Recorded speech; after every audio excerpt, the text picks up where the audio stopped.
Entre 1990 et 2006, en Afrique subsaharienne, le nombre de personnes n'ayant pas accès à l'eau potable a augmenté de 32 millions.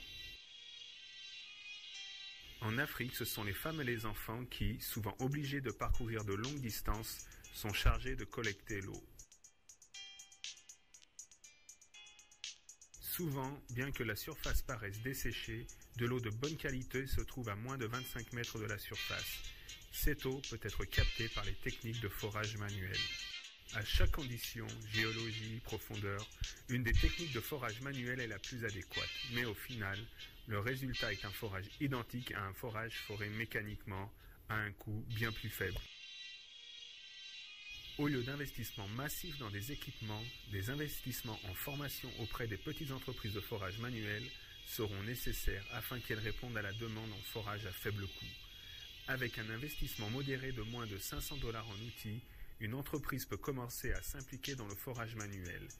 Elle pourra s'équiper complètement pour moins de 3 000 $. Les outils étant fabriqués localement, l'investissement en outils et équipements pour le forage manuel est beaucoup moins important que pour les forages motorisés.